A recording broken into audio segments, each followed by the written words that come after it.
প্রিয় ভাই ও বোনেরা, আপনাদের লক্ষ্য করে কিছু কথা বলবো। মানসিক বৈকল্য অত্যন্ত মারাত্মক একটি রোগ। বর্তমানে যা মহামারীর মতো ছড়িয়ে পড়েছে, সমাজ ব্যবস্থা যে কতটা ভঙ্গুর হয়ে পড়েছে তা বোধ করি, কারণ বোঝার ক্ষমতা এখনো লোপ পায়নি। পৃথিবী যেন আজ পাপের ভারে নুয়ে পড়েছে। যে বোধ বুদ্ধির কারণে মানুষ শ্রেষ্ঠ জীব, যে সুকুমার বৃত্তি, মানুষের মজ্জাগত স্বভাব, তা যেন আজ ক্রমেই দুর্লভ হয়ে যাচ্ছে। ভব্যতার সকল সীমানা আজ লঙ্ঘিত। হাদিস রাসূল সাল্লাল্লাহু আলাইহি ওয়াসাল্লাম বলেছেন, ইযা লাম তাস্তাহয়ি ফাসনা মা শি'তা, লজ্জা না থাকলে তুমি যা ইচ্ছা করতে পারো। আজ আমরা তাই যেন দেখতে পাচ্ছি। কি বলবো, এহেন ঘৃণ্য আর অভিশপ্ত পাপের আলোচনা মুখে আনতেও ঘেন্না পায়। বলছি সমকামিতার কথা।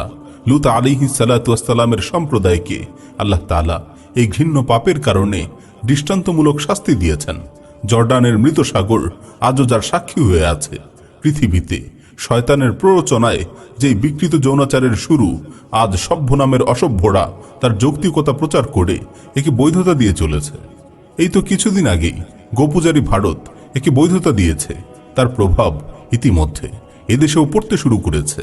বিবিসি, প্রথম আলো সহ চিহ্নিত মিডিয়াগুলো সুনির্দিষ্ট টার্গেটে এদেশেও তার আইনি ও সামাজিক ভিত্তি প্রতিষ্ঠার নীল নকশা নিয়ে এগিয়ে যাচ্ছে। আমরা দেখেছি এর বেশ আগে এদেশে সমকামিতার পক্ষে গ্রামীণফোন, আরটিভি কি করেছে।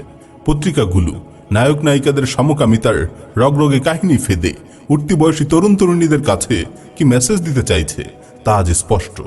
পশ্চিমাদের বিকৃত মস্তিষ্ক থেকে যা নির্গত হয়